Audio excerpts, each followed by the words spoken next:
Bonjour tout le monde, je suis Antoine. Gabriel, j'ai passé le week-end le plus extraordinaire à la plage. Il faut absolument que je vous raconte cette aventure incroyable qui m'est arrivée samedi dernier. Bienvenue sur WAV Spoken French, cher auditeur. Oh Antoine, raconte-nous tout. Moi, j'adore la plage. Le bruit des vagues, le sable chaud sous les pieds, l'odeur de la mer. C'est mon endroit préféré pour me détendre. Exactement Gabriel. Alors, samedi matin, je me lève à 7 heures et je regarde par la fenêtre un soleil magnifique. Je me dis parfait pour aller à la plage. Je prépare mon sac avec ma serviette, ma crème solaire et direction la côte. Quelle bonne idée. Partir tôt le matin, c'est intelligent. La plage est moins bondée, on trouve facilement une place pour s'installer, et la lumière du matin sur l'océan est magique. Tu es allé sur quelle plage, Antoine? Je suis allé à la plage de Sainte-Marguerite, tu connais? C'est une petite plage familiale avec du sable fin et des rochers sur les côtés. J'arrive vers 9 heures et la surprise, il y avait déjà du monde. Ah oui, je connais cette plage. Elle est vraiment belle avec ses petites criques cachées derrière les rochers. Et les familles adorent cet endroit parce que l'eau n'est pas trop profonde. C'est parfait pour les enfants. C'est vrai. Alors je cherche un endroit pour poser ma serviette et je vois une famille avec 3 enfants qui construisent un château de sable énorme. Les enfants avaient des seaux, des pelles et ils travaillaient comme de vrais architectes. Ah, les châteaux de sable, c'est tout un art. Moi, quand j'étais petit, je passais des heures à construire des forteresses avec des tours, des douves, et mes parents m'aidaient à décorer avec des coquillages et des algues. Exactement. Et ces enfants-là étaient très doués. Ils avaient fait des tours, des ponts, même un petit jardin avec des morceaux d'algues vertes. Le plus petit, il devait avoir 5 ans. Il courait chercher l'eau de mer dans son petit seau pour remplir les douves. C'est adorable. Et les parents regardaient sûrement avec fierté leur œuvre d'art familial. Tu sais, Antoine, construire des châteaux de sable, ça développe la créativité des enfants et ça resserre les liens familiaux. C'est magique. Absolument. Alors, je m'installe à côté d'eux, je sors ma serviette, et au moment où je m'allonge pour bronzer un peu, j'entends des enfants qui crient « Papa, papa, regarde, il y a un crabe dans notre château ». Oh là là, un crabe dans le château? Ça, c'est l'aventure. J'imagine la surprise des enfants. Les crabes, ils adorent se cacher dans le sable humide. Ils sortent souvent quand la marée monte ou descend. Exactement. Alors toute la famille se rassemble autour du château pour voir ce petit crabe. Il était minuscule, tout gris, avec ses petites pinces qui bougeaient.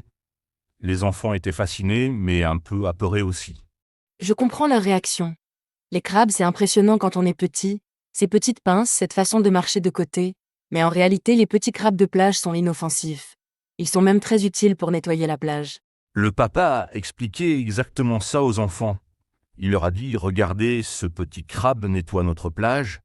Il mange les petits déchets et les algues mortes. C'est notre ami. » Et le plus grand des enfants a dit « On peut le garder dans notre château. » Quelle mignonne idée! Mais j'espère que les parents ont expliqué que le crabe serait plus heureux dans son habitat naturel. Les animaux de la plage ont besoin de leur liberté pour survivre. Bien sûr. La maman a dit très gentiment « Mon chéri, ce petit crabe a sa famille dans les rochers. Il sera plus heureux avec ses amis. » Alors ils ont délicatement remis le crabe près des rochers. C'était très touchant. C'est une belle leçon de respect de la nature. Et après, qu'est-ce qui s'est passé? Tu as profité du soleil? Parce que samedi, il faisait vraiment très beau. J'ai vu les prévisions météo. Oh oui, le soleil était parfait. Alors je m'allonge sur ma serviette, je mets mes lunettes de soleil et je commence à écouter le bruit des vagues. C'est tellement relaxant. Au bout de 20 minutes, je m'endors complètement. À la sieste à la plage. C'est un des grands plaisirs de l'été. Le bruit régulier des vagues, la chaleur douce du soleil. C'est mieux qu'un somnifère. Mais j'espère que tu avais mis de la crème solaire. Heureusement oui. Mais tu sais ce qui m'a réveillé, Gabriel? Un ballon de plage qui tombe sur mon ventre. Je me réveille en sursaut et je vois une petite fille d'environ 8 ans qui me regarde avec des yeux tout ronds. Ah, réveil surprise. J'imagine sa tête quand elle a vu qu'elle avait réveillé un monsieur endormi. Les enfants à la plage, ils courent partout avec leurs ballons, leurs raquettes. C'est plein de vie. Exactement. Alors la petite fille me dit « Pardon monsieur, c'est mon ballon ?» Et moi encore un peu endormi, je lui rends son ballon et je lui demande « Tu joues toute seule ?» Elle me répond « Non, avec ma sœur, mais nage avec papa. » C'est mignon. Et tu sais, Antoine, les enfants à la plage sont souvent très sociables. Ils n'hésitent pas à parler aux adultes, à partager leurs jeux. C'est rafraîchissant cette spontanéité. C'est vrai. Alors la petite fille me propose de jouer avec elle en attendant que sa sœur revienne. On a commencé à se faire des passes avec le ballon. Elle était très douée. Elle m'a dit qu'elle s'appelait Léa et qu'elle venait de Paris en vacances. Quelle belle rencontre! C'est ça l'esprit de la plage, cette convivialité naturelle entre les gens. On ne se connaît pas mais on partage un moment de bonheur simple autour d'un jeu. Exactement, Gabriel. Au bout de 10 minutes, sa sœur et son papa reviennent de leur baignade. Le papa me dit « Merci de vous occuper de Léa. J'espère qu'elle ne vous a pas dérangé. » Bien sûr que non, au contraire. Les parents apprécient toujours quand les autres adultes sont bienveillants avec leurs enfants. Et puis jouer avec des enfants, ça nous rajeunit. On retrouve notre âme d'enfant. C'est exactement ça. Alors le papa me propose de rejoindre leur partie de beach volley. Il y avait déjà 6 personnes qui jouaient sur le sable, et il cherchait 2 joueurs de plus pour faire 2 équipes complètes. Oh, le beach volley. J'adore ce sport. C'est parfait pour la plage, dynamique, conviviale, et pas besoin d'être un champion pour s'amuser. Tu avais déjà joué, Antoine? Jamais de ma vie, mais l'ambiance était si sympa que j'ai dit oui. On a formé 2 équipes de 4. Dans mon équipe, il y avait Léa et sa sœur Emma, le papa Jean-Pierre et moi. De l'autre côté, 4 adultes qui avaient l'air plus expérimentés. Ah là là! Équipe de débutants contre les experts. Ça promettait d'être amusant. Mais tu sais, au beach volley, l'important c'est de s'amuser. Et avec des enfants dans l'équipe, l'ambiance devait être excellente. Tu as raison. Au début, j'étais nul. Je ratais tous les services, je ne savais pas où me placer. Mais Jean-Pierre m'encourageait. Allez Antoine, c'est en jouant qu'on apprend. Et les filles rigolaient de mes erreurs. C'est l'esprit qu'il faut avoir. Et puis sur le sable, c'est plus difficile de bouger sur un terrain normal. Même les bons joueurs ont du mal au début. L'important c'est de participer et de passer un bon moment. Exactement. Et tu sais quoi, Gabriel? Au bout d'1 heure de jeu, j'ai commencé à comprendre. J'arrivais à faire quelques services corrects, j'anticipais mieux les balles. C'était grisant. Bravo Antoine! Tu vois, quand on se lance dans une nouvelle activité avec une bonne ambiance, on progresse vite. Et le beach volley, c'est excellent pour garder la forme tout en s'amusant. Absolument. On a joué pendant 2 heures. À la fin, on était tous épuisés mais heureux. On a perdu le match final, mais peu importe. L'équipe adverse nous a félicités pour nos progrès rapides. C'est ça l'esprit sportif. Et après ce match intensif sous le soleil, j'imagine que tu avais bien envie d'une baignade rafraîchissante. L'eau était bonne. Oh là là, Gabriel! Quand je suis entré dans l'eau après le match, c'était le paradis. L'eau était parfaite, ni trop froide, ni trop chaude. J'ai nagé pendant une demi-heure pour me détendre les muscles. Il n'y a rien de mieux qu'une bonne baignade après le sport. Cette sensation de fraîcheur sur la peau chauffée par le soleil. Et nager dans l'océan, c'est tellement plus agréable que dans une piscine. C'est vrai. L'eau salée, les petites vagues qui vous portent, c'est magique. Et pendant que je nageais, j'ai vu des poissons, de petits poissons argentés qui nageaient en groupe près des rochers. Oh que c'est beau! Moi j'adore observer la vie sous-marine quand l'eau est claire. Parfois on voit des crabes, des étoiles de mer, des anémones. La plage c'est un vrai aquarium naturel. Exactement. Après ma baignade, je suis retourné sur ma serviette pour sécher au soleil. Et la nouvelle surprise, Jean-Pierre et sa famille m'invitent à partager leur pique-nique. Quelle générosité! C'est ça l'esprit des vacances à la plage, on partage, on fait connaissance. Les meilleures rencontres se font souvent autour d'un repas improvisé sur le sable. Ils avaient préparé un festin. Des sandwichs au jambon beurre, de la salade de tomates, des fruits, des gâteaux. Et bien sûr de l'eau fraîche et des jus de fruits pour les enfants. Mais même ça me donne faim. Un pique-nique à la plage, avec les pieds dans le sable chaud, le bruit des vagues en arrière-plan. C'est un des plaisirs simples mais parfaits de l'été. On a mangé en discutant de nos vies. Jean-Pierre m'a raconté qu'il venait dans cette plage depuis 10 ans, que les filles avaient appris à nager ici, qu'il connaissait tous les recoins secrets. C'est beau ces traditions familiales. Revenir chaque année au même endroit, voir les enfants grandir sur cette plage. Ça crée des souvenirs merveilleux et des liens très forts avec un lieu. Absolument. Léa me montrait sa collection de coquillages qu'elle ramasse depuis qu'elle sait marcher. Elle avait une boîte pleine de trésors, des coquilles de toutes les couleurs, des galets polis par la mer, même un morceau de verre vert tout lisse. Les enfants adorent collectionner les trésors de la plage. Moi aussi, quand j'étais petit, je remplissais mes poches de coquillages. Et mes parents gardaient précieusement mes collections dans des boîtes souvenirs. Emma, la grande sœur, m'a appris à reconnaître les différents coquillages. Elle connaissait tous les noms, les coques, les palourdes, les bigorneaux, une vraie petite experte marine. C'est formidable. Les enfants apprennent si vite quand ils s'intéressent vraiment à quelque chose. Et connaître la nature qui nous entoure, c'est précieux. Ça développe le respect de l'environnement. Exactement. Après le repas, Jean-Pierre a proposé une promenade sur les rochers pour chercher des crabes et des anémones. C'était comme une chasse au trésor naturel. Oh, j'adore explorer les rochers. Ces petites piscines naturelles que laisse la marée, avec leurs habitants secrets. C'est un monde miniature fascinant.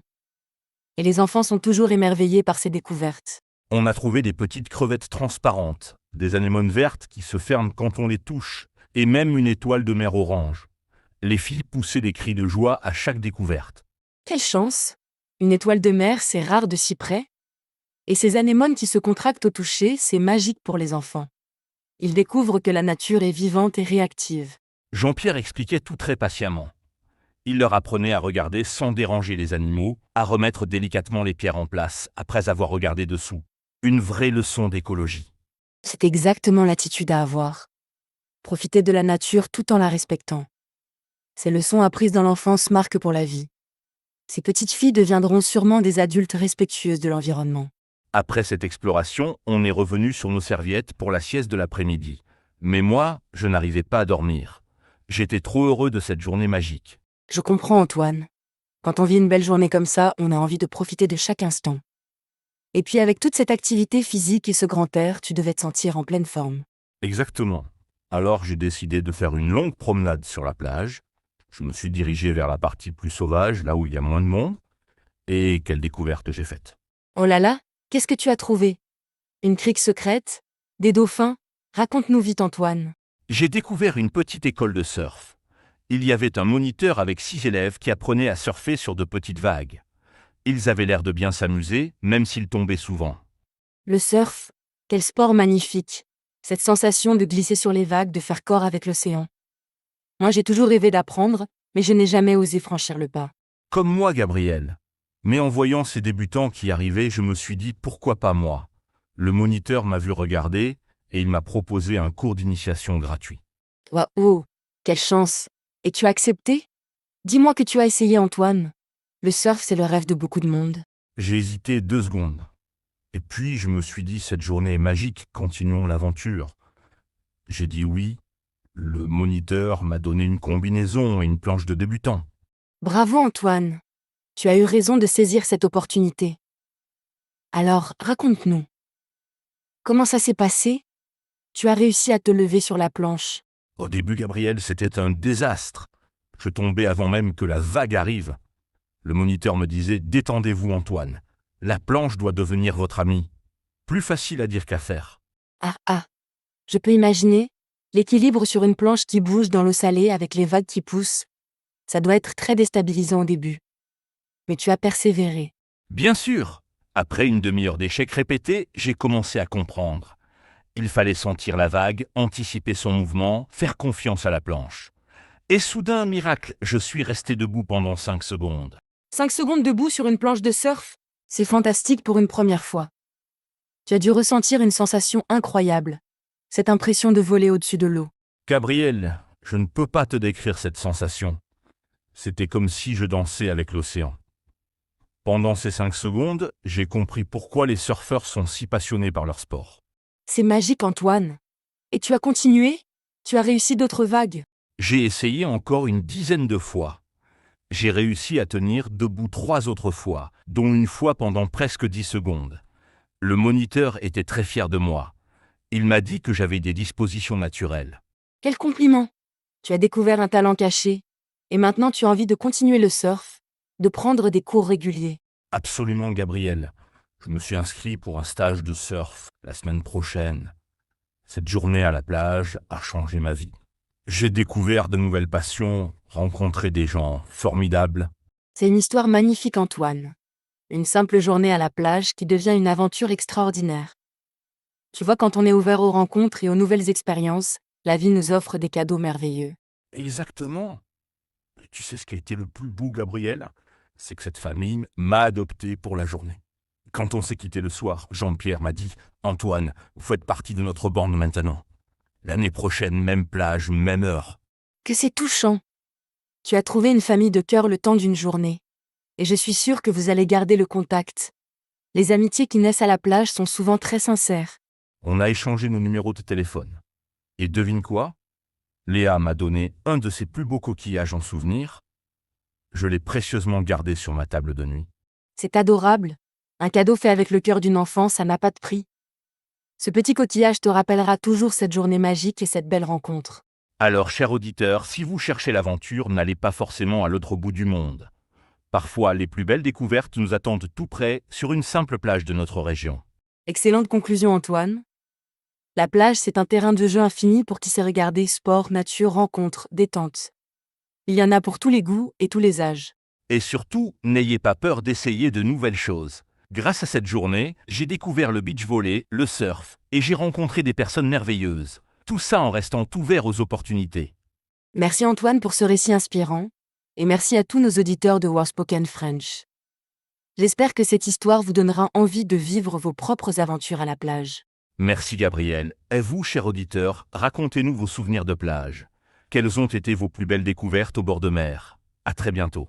Au revoir tout le monde, et n'oubliez pas la prochaine fois que vous allez à la plage, gardez les yeux et le cœur ouverts. L'aventure vous attend peut-être au détour d'une vague.